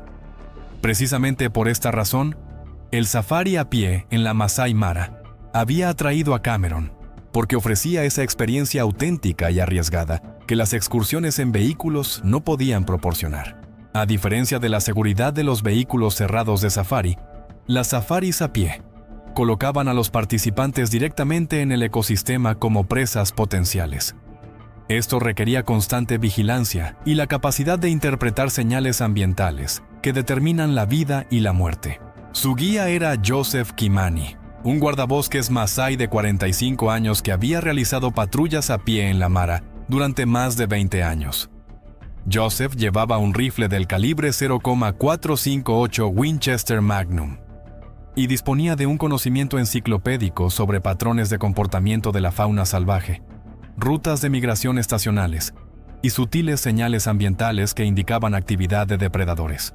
Antes del primer día de caminata, Joseph había informado al grupo sobre los habitantes más peligrosos de la reserva de Masái Mara, incluyendo un animal que muchos turistas subestimaban, el búfalo cafre. Estos masivos herbívoros eran responsables de más muertes entre cazadores en África que leones, leopardos y elefantes juntos. Lo que hacía que los búfalos cafre fueran especialmente peligrosos era su temperamento impredecible y su agresividad explosiva. Y a diferencia de la mayoría de los herbívoros, que huían de las amenazas, se sabía que los búfalos atacaban con fuerza devastadora ante peligros percibidos. Sus masivas cabezas, protegidas por gruesas capas de hueso y coronadas por cuernos mortales, podían aplastar un cráneo humano de un solo golpe. A pesar de su tamaño enorme, los búfalos podían alcanzar velocidades de hasta 56 kilómetros por hora. En la tercera mañana, el grupo había seguido a una manada de leones, cuando Joseph descubrió huellas frescas de búfalo que cruzaban su camino. Las enormes huellas y el estiércol característico indicaban que un pequeño grupo de búfalos cafre había pasado por la zona en las últimas horas, probablemente en camino a los abrevaderos en las primeras horas de la mañana. La formación militar de Cameron le había enseñado a analizar información de diversas fuentes y estaba fascinado por el trabajo de detective que implicaba rastrear animales salvajes. Mientras Joseph conducía al grupo hacia el punto de observación planeado, Cameron se detuvo brevemente para examinar más detenidamente las huellas de los búfalos. Lo que Cameron descubrió en la hierba junto al camino principal capturó toda su atención. Entre las huellas más antiguas de búfalo, había signos claramente más recientes. Su formación militar le decía que esta información era importante. Ella indicó que los búfalos estaban mucho más cerca de lo que Joseph había estimado. El error fatal de Cameron fue examinar estas huellas frescas sin informar a Joseph sobre su hallazgo. Su confianza en sus propias habilidades de rastreo, combinada con su curiosidad natural por el comportamiento de la vida salvaje, lo llevó a dejar el camino marcado y moverse varios metros en el pasto alto, donde las huellas frescas eran más claramente visibles. Lo que Cameron no sabía era que uno de los búfalos nunca había abandonado el área. Un toro masivo, que pesaba más de 800 kilogramos y alcanzaba casi 1,80 m de altura al hombro. Había estado descansando a la sombra de un denso matorral a solo 30 metros de distancia. Era exactamente el tipo de toro solitario del que Joseph había advertido. Un animal mayor que había sido expulsado de su manada debido a la pérdida de dominancia y se había vuelto cada vez más agresivo y territorial. Joseph notó que Cameron se había quedado atrás del grupo y se dio la vuelta para buscarlo. Justo en el momento en que el búfalo toro se levantó con sorprendente rapidez para un animal tan masivo, el guía reconoció el peligro de inmediato, comenzó a gritar advertencias y levantó su rifle. Pero el ataque ya estaba en marcha. La gigantesca cabeza del toro, coronada por cuernos que se extendían casi 1,20 m de punta a punta, estaba inclinada en la clásica posición de ataque. Los reflejos militares de Cameron entraron en acción cuando vio al búfalo salir de la espesura. Pero su entrenamiento de combate no lo había preparado para la velocidad y fuerza de un búfalo cafre atacante. El macizo hombro del animal golpeó a Cameron con la fuerza de un tren de carga en el pecho, levantándolo del suelo y lanzándolo varios metros por el aire antes de estrellarse al pie de una acacia. El primer disparo de Joseph, dirigido a los órganos vitales del búfalo, acertó al enorme animal en el hombro, pero no lo derribó de inmediato. Los búfalos cafres son animales increíblemente resistentes, capaces de soportar enormes heridas antes de sucumbir a sus lesiones. Su piel gruesa, la densa musculatura y la estructura ósea robusta los hacen difíciles de detener incluso para rifles de alto calibre. El segundo ataque del toro fue aún más devastador que el primero. Sus cuernos alcanzaron su objetivo, mientras Cameron yacía indefenso en el árbol. El segundo disparo de Joseph, colocado con precisión detrás del hombro del búfalo, finalmente derribó al enorme animal. Pero el daño que Cameron había sufrido ya era irreversible. La formación en medicina militar del exsoldado le permitió evaluar sus propias heridas con sobriedad clínica. Pulmones perforados, hemorragias internas masivas y probablemente daños en órganos vitales. Él permaneció consciente el tiempo suficiente para darle instrucciones a Joseph sobre cómo contactar los servicios de emergencia. Pero ambos hombres sabían que la ayuda estaba demasiado lejos para poder hacer algo. Cameron murió en el lugar del ataque, solo unos minutos después del incidente. Su entrenamiento militar y sus habilidades de supervivencia no fueron suficientes ante la fuerza bruta y la agresividad de uno de los animales más peligrosos de África. Joseph, a pesar de décadas de experiencia y una rápida reacción ante la emergencia, estaba profundamente afectado por haber perdido por primera vez a un cliente debido a un ataque de un animal salvaje.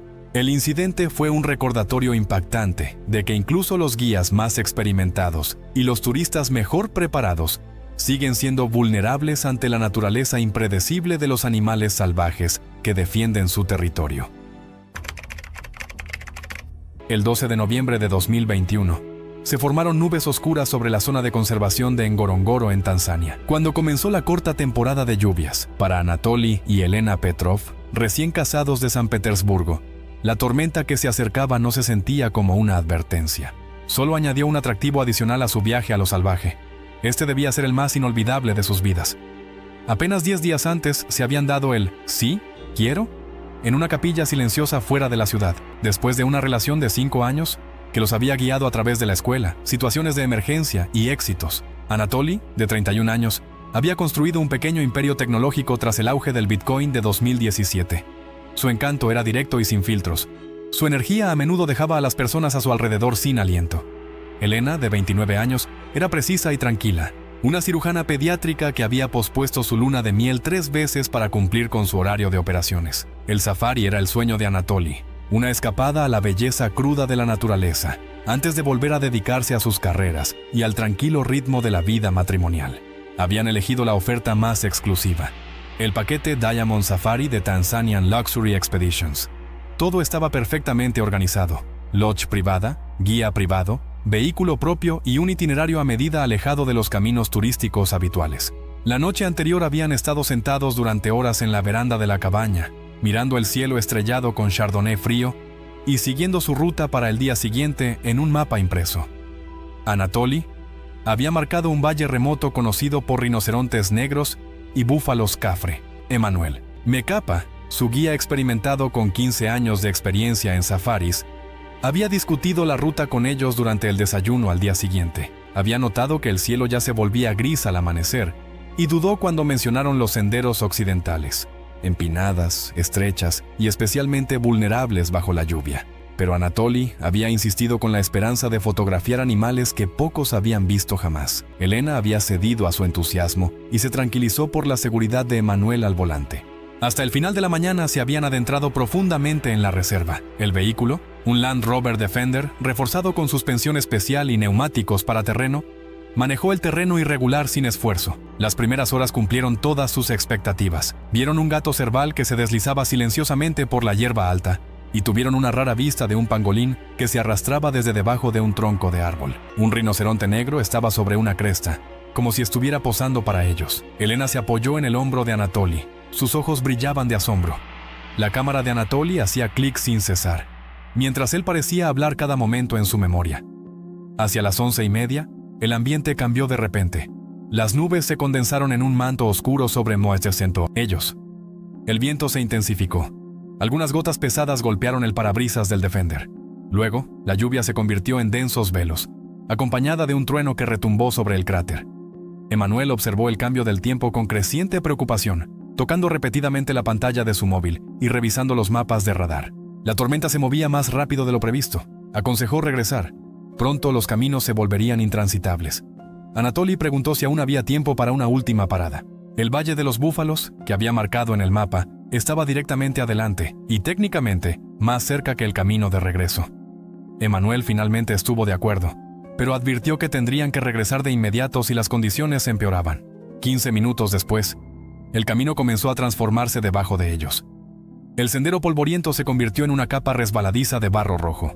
Los neumáticos del Defender perdieron tracción en las ligeras pendientes y la visibilidad se redujo detrás de la cortina de lluvia. Mientras avanzaban lentamente, el camino se estrechó. A un lado el terreno ascendía, por el otro lado, un escarpado precipicio que descendía a un barranco lleno de matorrales y escombros. Emmanuel buscaba un lugar seguro donde... Dren, finalmente, encontró una pequeña apertura en la maleza, una curva estrecha con apenas suficiente espacio para girar el vehículo, y comenzó a girar cuidadosamente el Defender. Girar. Sin embargo, la ladera empapada por la lluvia debajo de ellos ya había comenzado a ceder. Cuando las ruedas delanteras se alinearon, cedió el suelo bajo el lado derecho. El Defender se inclinó repentinamente. El mundo exterior se inclinó con él. Emmanuel tiró instintivamente del volante, intentando devolver el vehículo al terreno llano. Pero el peso del Land Rover se desplazó y la gravedad tomó el control. Con un gemido metálico y el siseo del barro húmedo, el vehículo resbaló lateralmente fuera del camino y comenzó un rápido descenso por la ladera. Dentro de la cabina, Elena se aferró con pánico a la mano de Anatoly, con los nudillos blancos. Él extendió el brazo protectoramente sobre ella. Quería instintivamente apoyar su cuerpo, pero ya estaban fuera de control. El primer impacto lanzó el vehículo de lado contra una roca oculta y lo hizo dar una vuelta de campana. El techo se hundió al volcarse. Los cinturones de seguridad se tensaron. Trozos de vidrio salpicaron el interior. Durante el segundo vuelco, la cabeza de Anatoly chocó con fuerza catastrófica contra el marco de la puerta. El ángulo del impacto rompió su cuello inmediatamente. Cuando el Defender finalmente se detuvo en el fondo del desfiladero, quedó en el techo, parcialmente bajo el agua, que había crecido por la lluvia cada vez más intensa. La lluvia golpeaba el chasis abollado, mientras vapor salía del motor agrietado. Elena abrió los ojos a un mundo distorsionado de sangre, metal, un regen. Su frente latía, un líquido cálido corría en su ojo derecho. Su brazo izquierdo estaba roto y atrapado bajo la consola central. Se giró hacia un lado y vio a Anatoly, cuyo cuello estaba torcido de manera antinatural, su mirada vacía.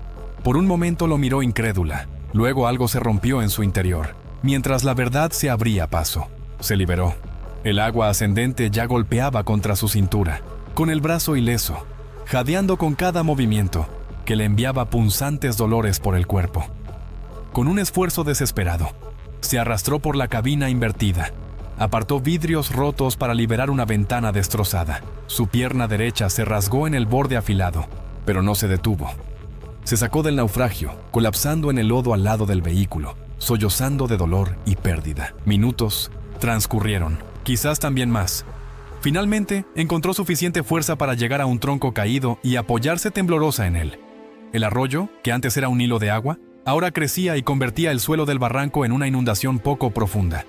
Entonces notó movimiento al otro lado del agua. Siluetas oscuras que avanzaban lentamente emergieron de la niebla, apenas reconocibles al principio debido a la lluvia y su campo de visión borroso. Pero pronto tomaron forma. Una manada de búfalos cafres, cuyas anchas espaldas brillaban por la lluvia, salió de los arbustos y se movió hacia el arroyo. Elena se quedó petrificada, apoyada en el árbol, recordando las advertencias de Emmanuel. Los búfalos eran impredecibles, territoriales y reaccionaban fuertemente a las amenazas percibidas. El toro líder, corpulento y marcado por cicatrices de combates anteriores, se detuvo en la orilla. Levantó la nariz, olfateó en el aire. Su mirada recorrió la garganta y se detuvo en ella. Elena intentó calmar su respiración, suprimir los gemidos en su pecho, pero su cuerpo la traicionó. Un sonido doloroso salió de su garganta. Demasiado fuerte, demasiado humano. La cabeza del toro giró. Sus ojos fijaron la fuente del ruido. Con una aterradora determinación, comenzó a moverse. Luego lanzó el ataque. El suelo tembló cuando cruzó el agua poco profunda. Elena no se movió. Ella no pudo. El toro la golpeó con toda su fuerza en el torso, la levantó del suelo con sus cuernos y la lanzó al barro. Antes de que comprendiera lo que había sucedido, él ya estaba nuevamente sobre ella. Sus cuernos se clavaron en su abdomen. Sus pezuñas destrozaron el tórax y los hombros. Rompieron huesos con cada impacto. Su conciencia se desvanecía rápidamente mientras la manada pasaba por encima de ella, indiferente e imparable. A la mañana siguiente, el equipo de búsqueda encontró los restos. El Land Rover estaba a la mitad en el barro, hundido. Los neumáticos apuntaban al cielo. El cuerpo de Emmanuel seguía atado al asiento del conductor, atrapado contra el volante. Anatoly había sido lanzado parcialmente a través de una ventana rota en el accidente. Los restos de Elena fueron encontrados más abajo del río. Su cuerpo mostraba claras señales de heridas de cuerno y aplanamiento. Der Vorfall löste eine formelle Untersuchung durch die Ngorongoro Conservation Authority aus. Diese bestätigte, was Emmanuels Fahrtenbuch bereits zeigte. Er hatte Bedenken wegen der Wettervorhersage geäußert, war aber dem Wunsch des Paares gefolgt, abgelegenere Pfade zu explorar. Aunque su comportamiento en ese momento cumplía con las normativas, su decisión de continuar después de que comenzara la lluvia fue considerada un error crítico. La ruta que habían elegido era conocida por sus deslizamientos de tierra con la lluvia. Tanzanian Luxury Expeditions respondió con una revisión de sus directrices meteorológicas. Las excursiones fuera de los caminos pavimentados durante la temporada de lluvias, prohibidas, y todos los safaris privados debían contar con monitoreo de terreno en tiempo real. Los estándares para medidas de emergencia se endurecieron y el acceso a los caminos occidentales a lo largo del borde del cráter se restringió hasta nuevo aviso. En San Petersburgo, el funeral de los Petrovs atrajo a cientos de dolientes. Fotos de los días antes del accidente, de una pareja sonriente bajo árboles de acacia, de una cámara que estaba dirigida hacia un rinoceronte negro. Estaban junto a dos ataúdes cerrados. Su historia resonó a través de los continentes como una advertencia. Incluso en el paraíso, el peligro puede ocultarse en una sola decisión. Un camino, una elección equivocada. Y la naturaleza salvaje no ofrece una segunda oportunidad. En la vasta naturaleza de Alaska se extiende el Parque Nacional Katmai, como uno de los más impresionantes. Reservas naturales. Con una superficie de más de 1.600.000 hectáreas, este paisaje prístino es un lugar donde las fuerzas volcánicas se encuentran con los valles glaciares y crean un ecosistema único en América del Norte. La joya del parque, las Brooks Falls, atrae cada año a miles de visitantes que desean presenciar uno de los espectáculos naturales más espectaculares: osos que pescan salmones en las aguas turbulentas. Ethan Carter era un empleado de oficina de 30 años de Portland, Oregón. Después de 3 años como asesor de clientes en una compañía de seguros local, finalmente había ahorrado lo suficiente para cumplir su viaje soñado a Alaska. Vivía en un apartamento modesto y aún conducía el mismo Honda Civic de segunda mano que había comprado durante sus estudios. En los fines de semana, Ethan realizaba ocasionales caminatas en los parques estatales de Oregón, pero no tenía ninguna experiencia seria al aire libre. El viaje a Alaska se había planificado durante un año, no por sus conocimientos especiales, sino porque Ethan quería aprovechar al máximo su tiempo limitado de vacaciones. Convenció a 3 amigos de su complejo residencial para que lo acompañaran. Mike Thompson, Chris Rodríguez y James Chen. Al igual que Ethan, ellos también tenían trabajos comunes. Mike trabajaba en tecnología de la información, Chris era profesor de secundaria y James dirigía un restaurante local. El 3 de septiembre de 2018 llegaron a Alaska. Los primeros días los pasaron explorando el Parque Nacional Denali. Se alojaron en cabañas sencillas y participaron en recorridos guiados en autobús. Ninguno de ellos tenía experiencia con la verdadera vida salvaje o animales peligrosos. Su conocimiento sobre osos provenía principalmente de documentales de naturaleza y de los folletos básicos de seguridad de los parques. El 8 de septiembre llegaron al Parque Nacional Katmai. El clima era inusualmente claro para septiembre, con temperaturas de 18 grados Celsius y una visibilidad que se extendía a lo largo de kilómetros. Las condiciones ideales significaban que las Brooks Falls estarían particularmente activas, tanto con osos como con turistas. La mañana comenzó como cualquier otra en los Brooks: cataratas. Los guardaparques realizaban sus instrucciones diarias y advertían a los visitantes que mantuvieran una distancia segura de los animales salvajes. Para las 10 de la mañana, las plataformas de observación ya estaban llenas de turistas que enfocaban sus cámaras en las cascadas, donde varios osos en las corrientes pescaban salmones. A primera hora de la tarde, la plataforma principal estaba abarrotada de fotógrafos de vida silvestre.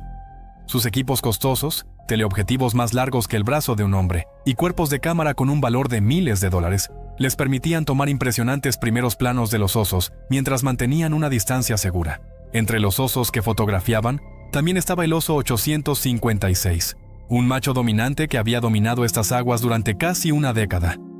Ethan y sus amigos llegaron a la plataforma alrededor de las 14 horas con 30 minutos y se abrieron paso entre la multitud de serios fotógrafos. Con diversión, los observaron discutir sobre detalles técnicos y comparar su equipo elaborado. Ethan sacó su iPhone y lo sostuvo burlonamente al lado del enorme teleobjetivo de un fotógrafos. Mike y James se unieron a la risa y bromeaban sobre que estos fotógrafos necesitaban equipos tan caros para hacer fotos de osos que estaban justo frente a ellos. Solo Chris se sentía incómodo con su actitud, ya que durante la planificación del viaje en realidad había leído los materiales de seguridad del parque. Él sabía que el equipo costoso no solo estaba destinado a obtener mejores imágenes, sino también a mantener una distancia segura de los peligrosos depredadores. La actitud despreocupada que se había desarrollado durante el viaje hizo desaparecer cualquier verdadero sentido del peligro. Después de días de observar la vida silvestre desde autobuses y plataformas, los osos se habían convertido para ellos en otra atracción turística, como animales en un zoológico, en lugar de como poderosos depredadores en su entorno natural. Mientras observaban al oso 856 pescando en las cataratas, el comportamiento burlón del grupo hacia los fotógrafos se intensificó. Mike sugirió que podrían tomar mejores fotos con sus teléfonos que los profesionales con su equipo caro. James agregó que todas esas cámaras caras probablemente solo servían para exhibición. Su bromas y la actitud relajada reforzaron la creciente autoconfianza de Ethan. Los osos pardos como el 856 son máquinas de matar perfectamente desarrolladas. Sus cuerpos masivos, que pueden pesar hasta 680 kilogramos, están formados por gruesas capas de músculos que generan una fuerza explosiva. Un solo golpe con su garra delantera puede decapitar a un alce, mientras que sus mandíbulas pueden triturar huesos con una presión de más de 5.400 newtons por centímetro cuadrado. ¿Poder? A pesar de su enorme tamaño, estos osos son capaces de alcanzar velocidades de hasta 56 kilómetros por hora al sprintar, más rápido que cualquier velocista olímpico. El oso 856 era particularmente impresionante incluso para los altos estándares de Katmai. Con un peso de 540 kilogramos, había establecido el dominio absoluto sobre los mejores lugares para pescar en las cataratas Brooks. Los guardaparques habían documentado su inusual agresividad hacia otros osos y hacia cualquier intruso en su territorio.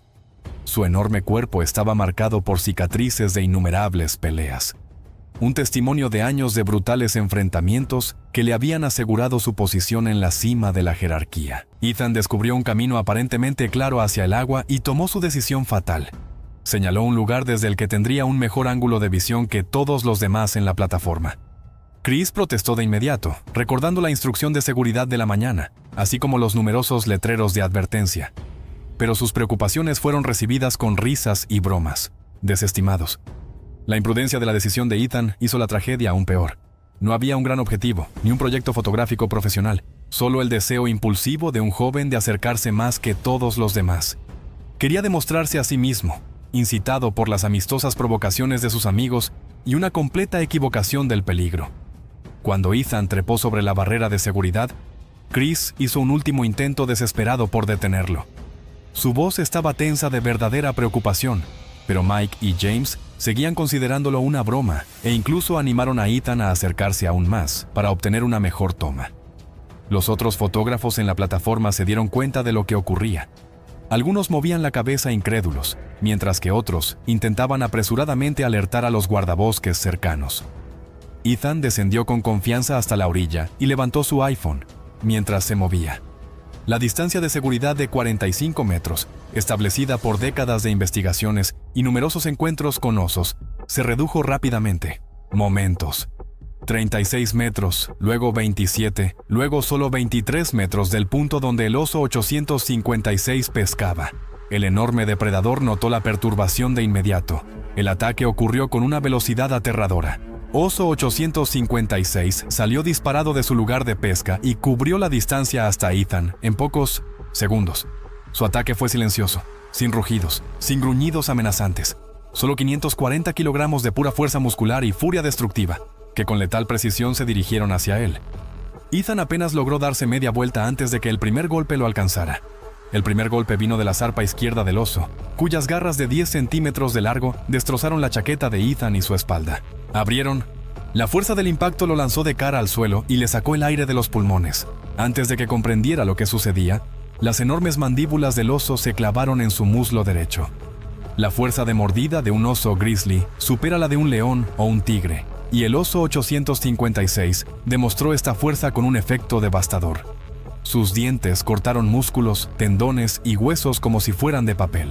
El mordisco del oso cortó inmediatamente la arteria femoral de Ethan y puso en marcha un reloj mortal. Sin ayuda médica inmediata, dentro de minutos, verbluten. Mientras Ethan yacía bajo el enorme carnívoro, el oso 856 comenzó con lo que los expertos en vida silvestre llaman un sacudón mortal. Un movimiento violento de lado a lado, destinado a desgarrar la carne y romper huesos. La fuerza era tan grande que todo el cuerpo de Ethan del suelo fue levantado. Sus gritos resonaron sobre las cataratas, causando pánico entre los turistas. Viele rannten schreiend von den Geländern zurück. Mike und James standen wie erstarrt, während Chris vor Entsetzen auf die Knie sank. Die Parkranger auf der Aussichtsplattform reagierten sofort. 2 Ranger mit Schrotflinten, geladen mit Spezialmunition, corrieron hacia la escena, mientras otro solicitaba ayuda médica de emergencia por radio. Sin embargo, incluso estos profesionales experimentados estaban conmocionados por la brutalidad del ataque. El oso soltó la pierna de Ethan, solo para morderle el hombro en su lugar. Sus dientes perforaron sin esfuerzo la clavícula y penetraron profundamente en la cavidad torácica. Cada mordida ejercía una presión de más de 5.400 newton por centímetro cuadrado, rompiendo huesos y causando graves daños a los órganos internos. La sangre empapaba el suelo bajo el cuerpo de Ethan, mientras el oso número 856 continuó su ataque. Los guardabosques hicieron disparos de advertencia al aire, con la esperanza de ahuyentar al animal sin poner en peligro a Ethan. El enorme depredador se detuvo brevemente y levantó su hocico manchado de sangre para evaluar esta nueva amenaza. Esta breve pausa permitió a los guardabosques reconocer la magnitud total de las lesiones de Ethan. Su cuerpo yacía torcido y roto, con heridas masivas que estaban distribuidas por todo su torso y extremidades. Después de un ataque que parecía interminable, pero que en realidad duró menos de 2 minutos, finalmente el oso número 856 se retiró, dejando a Ethan inmóvil en el suelo empapado de sangre. Los guardabosques corrieron inmediatamente hacia, sabiendo muy bien que cada segundo contaba, pero el daño fue devastador. Ethan había perdido demasiada sangre y sus heridas internas eran demasiado graves. A pesar de la atención médica inmediata y de un intento desesperado por estabilizarlo para la evacuación en helicóptero, Ethan Carter fue declarado muerto a las 17 horas con 47 minutos. La autopsia oficial debería posteriormente revelar la verdadera magnitud de la violencia del oso. Mostrar 37 mordeduras evidentes, numerosos huesos rotos y graves heridas internas. La arteria femoral derecha estaba completamente seccionada, lo que llevó a una pérdida masiva de sangre. Una hemorragia que no pudo ser detenida ni siquiera con intervención médica inmediata. La administración del parque cerró entonces Brooks Falls para los visitantes y evacuó a cientos de turistas de las plataformas de observación y los senderos circundantes. El cierre duró 3 días, mientras los investigadores documentaban la escena del incidente y los protocolos de seguridad. Este fue solo el segundo ataque mortal de oso en la historia del Parque Nacional Katmai. El primero ocurrió en el año 1965, cuando un empleado del parque sorprendió a una madre oso con sus crías. A diferencia de muchos otros casos en los que un oso atacante es sacrificado, los biólogos de vida silvestre se opusieron firmemente a esta medida. Argumentaron que oso, número 856, únicamente estaba defendiendo su territorio de caza establecido, y nunca antes había mostrado comportamiento agresivo hacia los humanos, siempre que mantuvieran una distancia suficiente. La decisión de das Tier zu verschonen fue controvertida, wurde letztendlich jedoch durch wissenschaftliche Erkenntnisse und die Parkrichtlinien gestützt. Der Vorfall machte landesweit Schlagzeilen, während Medien versuchten zu verstehen, warum ein gewöhnlicher Büroangestellter ohne Vorgeschichte riskanten Verhaltens sich selbst in eine derart gefährliche Situation brachte. Park Ranger, die den Fall untersuchten, reconocieron un fenómeno que ya habían observado varias veces: la normalización del peligro. Días de observación segura de osos habían hecho que el miedo natural de Ethan a estos depredadores disminuyera gradualmente. La atmósfera relajada entre sus amigos y sus bromas sobre los fotógrafos profesionales crearon una falsa sensación de seguridad, un error de juicio con consecuencias mortales.